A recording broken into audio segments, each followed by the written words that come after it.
Mas o que aconteceu? Então eu assisti alguns pedaços, e isso para mim já foi o suficiente para escrever isso aqui que está na tela agora, no dia 12 dessa semana. Ó. Game over, Haddad. Game over é aquela minha história de fazer trocadilho, gracinha, porque o sujeito lá, ANCAP, que fica fumando maconha, ele vem, né, oriundo do nicho gamer. Aí você fala, gamer e tal. Gente, esse negócio de gamer é importantíssimo. E se você é mais velho e tal, talvez você não entenda, é possível que você ignore um fenômeno político-cultural importante por causa dessa questão da bolificação nas redes sociais, mas a indústria de games, esses games aí que ficam anunciando, não tem no intervalo do Duplo Expresso aí o YouTube fala, o game, mundo tal, construa, guerreiros tal. Essa indústria de games, ela fatura mais que Hollywood e também que indústria musical juntas. Tá? A indústria de games fatura mais que a indústria do cinema e a indústria musical dos Estados Unidos juntas, ocidental de uma forma geral, juntas. É uma coisa importantíssima. E cada vez mais pessoas passam boas horas da sua vida jogando. Né? Aí, ociosas, enfim. Isso é uma outra questão, até vou deixar, né, uma questão mais complexa, porque eu prefiro ter o nosso antropólogo Piero Leiner aqui para tratar disso. Mas é um fenômeno. Eu queria até, acho que já vou deixar a pergunta, porque eu já vou antecipar que eu não tenho resposta. Não tenho resposta. Dessa questão dos nini, né? Eu acho que essa questão, essa expressão surgiu primeiramente no contexto espanhol, ou de fala espanhola, né? Que depois foi traduzido para o contexto brasileiro como os nem, que são os jovens que não querem nem estudar, nem trabalhar. E se eles têm muito ócio, eles têm que preencher isso de alguma forma. Em boa medida, isso é preenchido com jogar jogo, ficar em rede social, obviamente, por conta dos materiais morando com a mamãe, então sendo, em alguma medida, regredidos psicologicamente, por não ter que amadurecer com o que seria a sua idade cronológica, muitos fumando maconha. Então, são pessoas que necessariamente estão preservadas da vida real. Né? Elas vivem praticamente mais na sua Second Life, né? Que era aquela primeira plataforma lá que a pessoa simulava uma vida de fantasia, do que na First Life, porque ela fica jogando, o jogo é simulação, é um mundo de fantasia, ainda mais quando é aquele meio de RPG. Ela fica viajando na maconha e ela fica... Qual era a terceira coisa? Tem uma outra aí também. Eu esqueci, mas assim, tudo na vida dela são pornografia, né? Muita pornografia. Então, ela consegue suprir, porque talvez não haja incentivo para, né, a respectiva se interessar em uma pessoa que não tem condições materiais de passar para um próximo passo. Então, já que não há um apelo para o sexo oposto ou mesmo sexo materialmente, já que vai ficar morando com a mamãe para tudo sempre, essa pessoa supre a sua necessidade, a sua sexualidade, majoritariamente com pornografia. Então, ela está, mais uma vez, em fantasia, né, na questão sexual, ela está em fantasia nas horas que passa simulando vidas alternativas em mundos fantásticos, e também está na fantasia da viagem da droga. Mas isso é um problema que tende a aumentar a sua importância no cálculo político quando você vê que, por conta da quarta revolução industrial, mais e mais a força de trabalho vai se tornando redundante. O exército industrial de reserva, daqui a pouco, é a maior parte. Né? Aí dá para dizer que ainda é de reserva? Né? Não sei. Então, essas pessoas cada vez são menos absorvidas. Olha o nível de desemprego entre jovens. Isso é uma questão que está se tornando estrutural com a revolução tecnológica. Aí, e olha que interessante. Isso eu já estava atento há algum tempo. Algumas pessoas que conhecem nicho gamer já tinham me alertado que esse pessoal gamer, em alguma medida, tende, alguns até muito, para o ANCAP, anarcocapitalismo, direita, e tem esse senso de humor ácido, politicamente incorreto, que reflete em alguma medida as suas frustrações. Sua vida real não é uma frustração, já que boa parte tem que ir para fantasias, né? Seja certo ou não, haja alternativa a isso ou não, mas são pessoas frustradas, e essa frustração talvez, eu já estou falando, é hipótese em cima de hipótese. Eu queria ter aqui um antropólogo, um sociólogo, um psiquiatra, enfim, tem que ter um painel multidisciplinar para tratar dessa questão dos gamers, que não sou eu que estou apenas considerando relevante. Quando o Fernando Haddad vai e faz essa entrevista, ele também está dizendo que é relevantíssimo esse segmento que é antipetista. Eu quero dizer aqui por que é antipetista, porque esse pessoal foi importantíssimo para, já que tem essa presença massiva nas redes, para construir a história do mito do Bolsonaro. Não foi só o Pânico na TV, a Luciana Gimenez, e o CQC nas concessões de radiodifusão, levando o Bolsonaro para causar, para mitar. Não foi apenas isso. Nas redes, o pessoal que mito, em boa medida esse pessoal gamer tem muito tempo ocioso para ficar fazendo subir hashtag, né, controlar vários perfis como robô, etc e tal. E esse pessoal, a principal reivindicação política deles é zero imposto para games. Ah, e dólar barato, porque os games são precificados em dólares. Você fala, pô, você tá... Já tinham me falado isso lá atrás, foi o sujeito que me segue nas redes, depois eu pego o nome dele aqui. Então, ontem teve uma interação no Twitter com ele. Ele já tinha me alertado isso uns 2 anos atrás, eu já estava olhando disso, e foi reafirmado naquele podcast que eu vi por área da vida, da rede social, do Kim Kataguiri lá. O Kim Kataguiri é representativo desse trato social. Ele até brinca com os dois lá que ele ainda seria virgem. Ele fala, eu sou invicto e tal, não sei o quê. Até hoje sou virgem e tal. Eu falei, gente, se é verdade, eu não ficaria jogando isso no público como um ativo, né? Eu ocultaria, certo ou errado. O Kim Kataguiri fez questão de registrar que ele seria ainda virgem até hoje.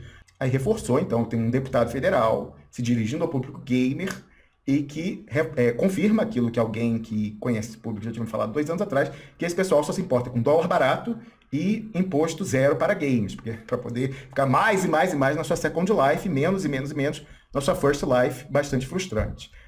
Então, tendo todo esse caldo aí diante dos trechinhos lá do Haddad que eu vi, eu sintetizei nisso aqui, ó. Mas já antecipo, hein? Antecipo. Me arrependi disso aqui. Então, aquela história que eu botei, dizendo que eu tinha que fazer uma meia-culpa, minha meia-culpa, em parte, se deve ao que eu falei aqui, porque eu estava errado no peso que eu dei a essa presença de Fernando Haddad lá nesse podcast. Então, eu botei lá, Game Over, Haddad. Tudo será para explicar por que o game, né? O cara lá, o sujeito, a Monark, vem disso. Ele era gamer, uma das referências de gamer. Tá. Aí, atenção, que eu botei, ó, por erro na minutagem indicada a mim, e o erro não foi do RM Silveira, o erro foi meu, que pensei que era 32, quando era menos 32. Então, por esse erro e por esse equívoco, sobre a questão mais relevante, que era a repetição pelo Fernando Haddad do ataque que vem sendo concentrado pelo Glenn Greenwald ao Telegram,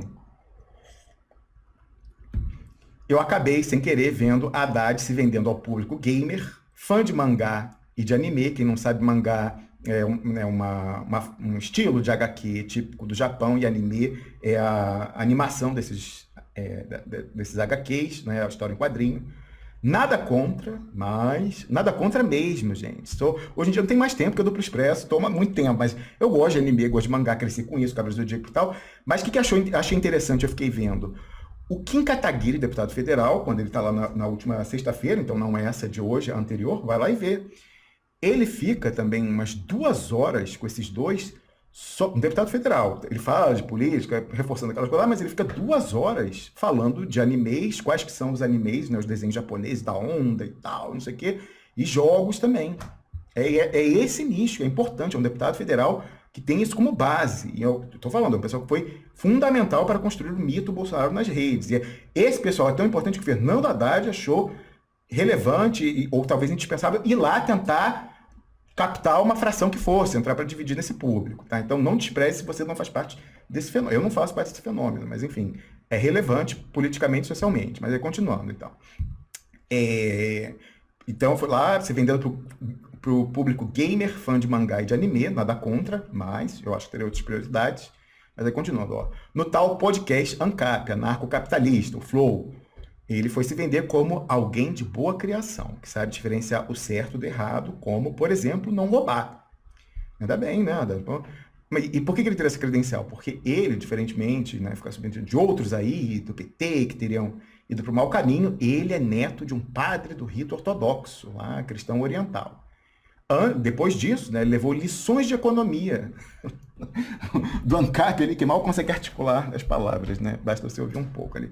Pois é, e Solidário ouviu, né, como os dois ali sofrem, né, como empreendedores no Brasil, a classe média sofre, né? Eles nem são mais classe média, os dois estão ricos, né? Como eles sofrem, porque eles quiseram vender camisetas do Flow e o ICMS era caríssimo, e aí por isso a taxa de lucro não compensava, e o Estado, e ele fala, olha, se não fosse o Estado, ninguém me seguraria, e esse Estado aí terrível, que é a marra do Brasil, que é essa política, o Estado e tal, e o Haddad,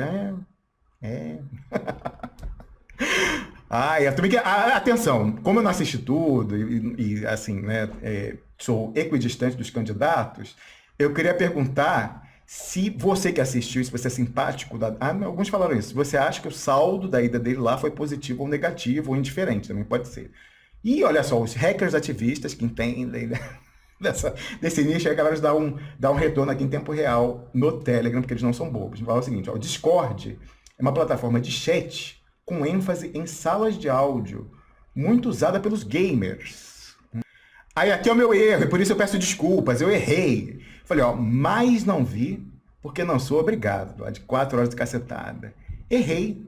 Eu era obrigado, sim. Se eu quero fazer análise política, se eu quero aqui traçar cenários alternativos sobre o que é ou não mais provável, tentando hierarquizar sobre o que vai, como será a dinâmica das redes, como será até a dinâmica do PT, como o Haddad está se vendendo ali em outros lugares, eu tinha o dever de dar a relevância muito grande para aquilo, a mesma relevância que o Haddad deu. Então, eu errei quando eu falei, ó, mas não vi porque não sou obrigado. Sou obrigado, sim. Que eu vou falar que eu inadimpli essa obrigação, não cumpri, porque eu não assisti às 4 horas. Eu vou falar, ó, desculpa, eu faço muita coisa pela análise política no Brasil pelo Duplo Expresso, mas assisti 4 horas do Haddad se vendendo de coroinha ingênuo diante de alguém fumando maconha.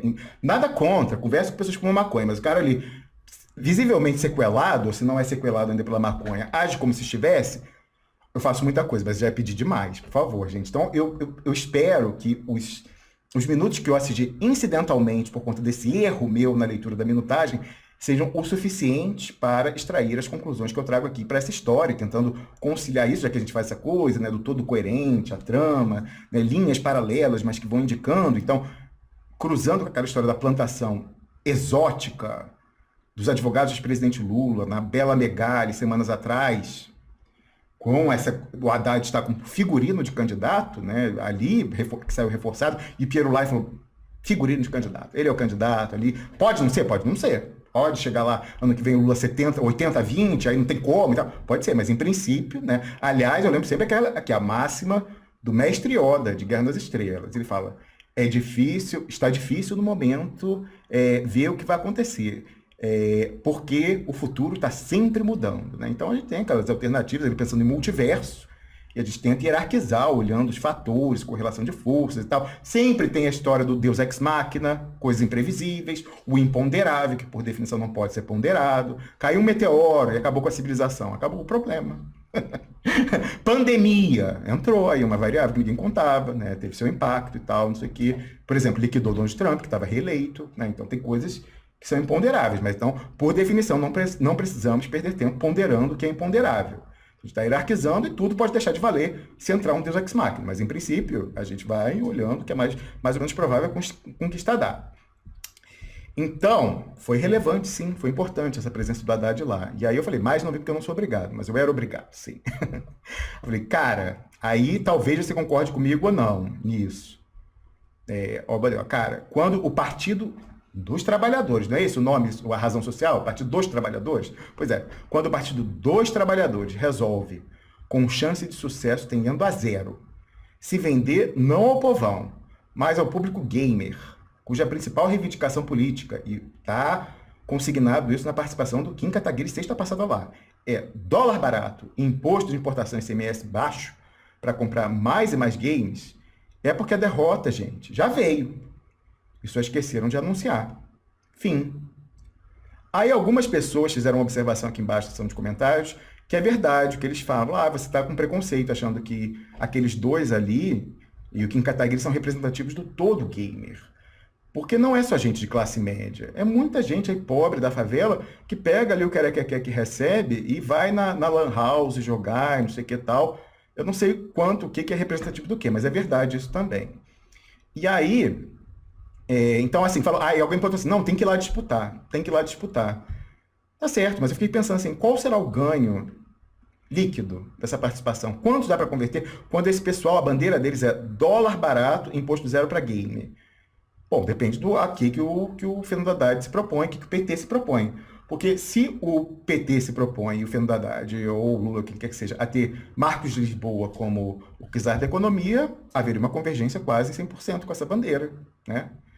Então, enfim, não sei, mas enfim, se a gente pegar lá o sentido original, Partido de Trabalhadores e tal, e vendo essa transição que a gente está vendo, né, dos fatores de produção, daria para um partido que privilegia os trabalhadores, ter como bandeira dólar barato e imposto zero e tal, não sei, livre, né, imposto de importação, etc e tal? Tenho minhas dúvidas, né? Então eu queria saber aí, queria o input da rede sobre isso.